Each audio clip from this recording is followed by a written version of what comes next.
Nous, on a fait le choix, bon, je vous disais tout à l'heure, d'avoir une rédaction entièrement plurimédia. Enfin, on dit bimédia, mais en fait, c'est plurimédia.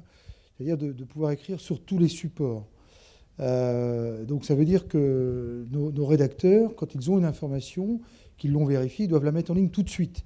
Hein, on est sur l'idée de web first, d'abord sur Internet et ensuite dans le journal. Pourquoi? C'est parce qu'en fait, quand vous avez une information, on voit bien aujourd'hui avec les réseaux sociaux que l'information, elle vit très peu de temps. C'est-à-dire qu'une information chasse l'autre. Donc il faut être absolument réactif et c'est indispensable aujourd'hui que tous les journaux et un site internet, les journaux, les télés, tout le monde est bousculé hein, par le phénomène du web. Donc l'information doit d'abord être sur Internet. Si elle est évolutive dans la journée, je pense à la neige ce matin, effectivement dans les côtes, à 7 heures ce matin, il y avait déjà une information, avant même les radios, je crois, comme quoi il y avait du verglas, de la neige et des risques d'accident. Et puis ça évolue dans la journée, donc il faut raconter ça sur le web en temps réel, exactement comme la radio. Le web n'est finalement que de la radio avec de nouvelles technologies, mais c'est le même rythme que la radio. Et puis dans le journal, on va raconter l'histoire autrement. C'est-à-dire que le web ne vient pas tuer le journal, simplement il y a une mise en scène un peu de l'information qui est différente et qui oblige les journalistes à réinventer leur manière d'écrire. Avant, c'était assez simple, finalement, on disait aujourd'hui il neige, puis le lendemain, on en rendait compte dans le journal, ou un match de foot le soir, on publiait tout dans le journal du lendemain, le compte-rendu, le résultat, le commentaire. Tout ça, ça n'existe plus aujourd'hui. Aujourd'hui, c'est sur le web en temps réel, parce qu'il y a les réseaux sociaux aussi qui poussent derrière, les gens commentent beaucoup, et donc ça nous oblige à réinventer le journal. Et donc à raconter les informations différemment, à les mettre en scène différemment. Hein. C'est pas la mise en scène telle que vous pouvez l'imaginer en théâtre, hein, mais vraiment de raconter les histoires différemment. Ensuite, on essaie de faire la différence, et je pense que c'est la même préoccupation partout, d'avoir des contenus spécifiques pour le web et des contenus spécifiques pour le papier. Parce qu'il est évident qu'aujourd'hui, où finalement les sites internet sont presque tous gratuits, donner l'accès gratuit à l'information, il y a un risque de tuer le papier, de cannibaliser le papier, et qu'un jour, il n'y ait plus d'argent pour payer la fabrication des journaux et les salaires des journalistes. Donc il faut qu'il y ait l'information en temps réel sur le web, que les rédactions commencent à travailler autrement, que certains articles ne soient que dans le journal, parce qu'il n'y a pas nécessité sur le web d'avoir des papiers très longs, mais de se dire le web c'est plutôt le média de la réactivité et le journal doit apporter une information complémentaire. Alors, en même temps, il ne faut pas opposer les deux supports parce qu'ils sont extrêmement complémentaires. Il y a des types de contenus qu'on peut faire sur le web, la vidéo par exemple, la galerie photo, l'infographie animée, ça c'est vraiment du contenu pur web. Et le papier a d'autres atouts pour raconter des histoires et avec le talent des journalistes et la plume des journalistes de savoir raconter de belles histoires dans le journal parce qu'on ne consulte pas, on ne consomme pas le journal comme on consomme le web. Mais bon, Effectivement, on a quand même tout le contenu du journal qui remonte sur le site web. Mais maintenant, effectivement, pour tout ce qui est contenu des locales, c'est plutôt un accès abonné. Puisqu'effectivement, le risque, toujours, il faut trouver un modèle économique. Et c'est vrai que si tout est gratuit, à un moment donné, le modèle, il ne tient plus. Donc, effectivement, tout le monde se cherche un peu aujourd'hui, hein, faut avouer, et pas seulement en France. Hein, c'est au niveau mondial, tout le monde se cherche aujourd'hui. Donc, effectivement, on voit encore des exemples outre-Atlantique où, ça y est, on revient à du payant, après avoir fait du gratuit, puis du payant, puis du gratuit. Donc, effectivement, je pense qu'effectivement, comme dit Eric, on voit aussi aujourd'hui des choses qui fonctionnent très bien sur le web. Parce qu'effectivement, il y a les réseaux sociaux qui ont donné un peu le tempo aussi. Donc l'actualité en continu, on le maîtrise assez bien maintenant sur le web pour faire de l'info en continu. On peut prendre l'exemple de Notre-Dame-des-Landes, une action, les gendarmes interviennent, ils délogent les manifestants. Tout ça, on peut le suivre en direct sur les sites. Et puis, dans le papier, le lendemain, effectivement, le traitement est différent, peut-être un peu plus de recul, plus d'analyse, plus de commentaires.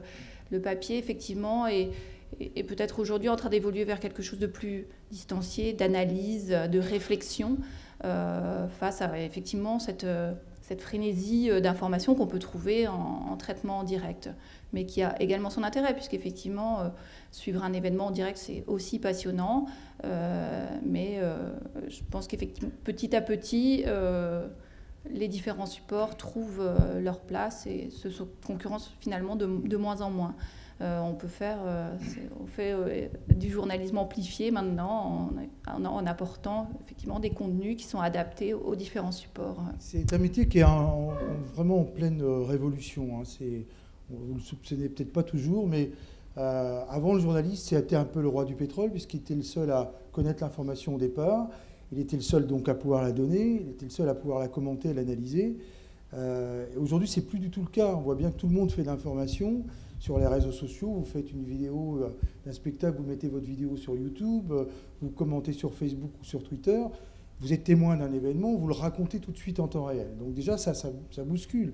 Il y a des gens qui animent des blogs, donc qui commentent l'information, qui sont parfois de vrais spécialistes dans un domaine. Donc ça a aussi bousculé les journalistes qui ont vu comme ça un peu leur domaine grignoté par d'autres. Et aujourd'hui, finalement, tout le monde fait de l'information. Et notre travail, du coup, s'est trouvé un peu percuté.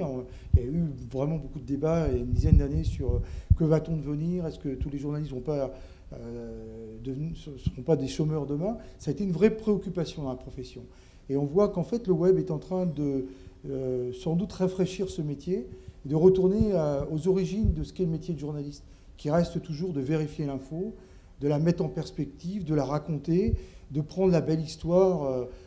Quand on fait une rencontre avec des gens, on peut être invité à une assemblée générale qui paraît comme ça banale sur le papier, et puis on rencontre un personnage qui a une histoire fantastique à raconter, ou un petit truc qui peut paraître un détail pour les gens, mais à nos yeux, ça peut être vraiment le fait du jour. Et ça, je pense que c'est une grande richesse du web, c'est que ça nous oblige à réinventer notre métier. On a une autre façon de chercher l'information.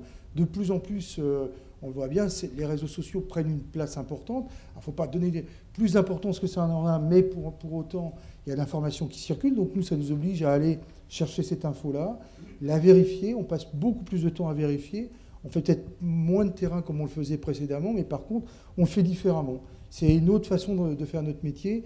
Et ça nous oblige à être beaucoup plus rigoureux encore qu'on l'était, je pense. Je crois qu'il y a vraiment l'exigence de rigueur qui est de plus en plus forte dans les rédactions, parce que tout le monde fait de l'information et qu'il faut vérifier en permanence et qu'il faut réinventer ce métier tous les jours. Et ça, c'est vraiment ce qui est passionnant. Moi, je trouve que c'est une aventure. Enfin, je trouve qu'on a une chance incroyable de vivre dans ce métier aujourd'hui, parce que on est bousculé dans nos habitudes. En plus, les modèles économiques de nos entreprises de presse sont bousculés elles-mêmes. Parce que la publicité ne rentre plus comme avant, parce qu'on est très nombreux comme acteurs sur le terrain, que les ventes, c'est quand même difficile, les ventes des journaux, on voit bien, François a disparu, la Tribune disparaît, on parle d'une disparition de la version papier de Libération, donc on voit bien quand même que ça va mal. Enfin, tous les jours, on apprend des mauvaises nouvelles dans la presse. Donc c'est une époque à la fois stressante, mais aussi vraiment passionnante, je trouve, sur le plan professionnel, et qui nous oblige, parce qu'on est un peu le dos au mur, d'avancer et de dire il faut y aller, il faut se bouger pour offrir des choses, être le meilleur tous les jours. Je crois que il n'y a pas d'autre mot, c'est tous les jours se dire on doit être le meilleur sur les supports. Et donc, du coup, on n'oppose plus, je crois, ni chez vous, ni chez nous. Il n'y a plus de journalistes qui disent le web, ça ne m'intéresse pas, je le ferai quand j'aurai le temps. Tout le monde a pris conscience que c'est important de le faire et que c'est sûrement une partie de notre avenir qui est en train de se jouer. C'est un peu différent parce que c'est un trimestriel, Catelmac, donc on n'est pas dans l'information immédiate comme vous, journalistes à Ouest France et au Télégramme. On prend le temps de bâtir un dossier, un journal pendant un mois et demi. Et puis, c'est pas la même approche de l'actualité que la vôtre. Et puis, c'est aussi un type de support. Le magazine féminin qui est un peu particulier, c'est un type de magazine qui ne connaît pas vraiment la crise. Ça marche bien, le magazine féminin payant. Et donc, bon, là, le parti pris, c'était de faire un gratuit. Ça a été aussi assez critiqué parce que certains pensent que c'est un peu brader la formation de faire un gratuit. Moi, je ne pense pas. Je pense que de toute façon, on va aller vers de plus en plus de gratuits, que l'économie de ce journal il est assez précaire, mais on s'en sort quand même. Et je pense que ce type de support est complémentaire de la presse papier quotidienne que vous éditez. Parce que là, moi j'ai travaillé dans la presse hebdo, donc c'est un peu différent aussi, mais j'avais toujours l'impression de ne pas pouvoir approfondir en fait les sujets. Et parfois je rencontrais une personne et on me disait il faut faire 1500 signes, alors que j'avais vraiment envie d'en faire plus, et puis surtout de montrer des photos. Et là, le parti pris, c'est aussi de mettre de belles photos sur du papier de qualité aussi. C'est une autre présentation de l'actualité. Et donc, on va faire de plus en plus appel à des photographes professionnels installés en Côte d'Armor. Ils sont nombreux et ils ont du talent. D'ailleurs, on l'a vu au Festival du photoreportage. Il y avait aussi une catégorie ouverte aux photographes professionnels costarmoricains, dont d'ailleurs la lauréate Maïwen Nicolas est notre photographe. Donc ça permet aussi de mettre en valeur d'autres métiers d'une autre manière. C'est complémentaire, il me semble.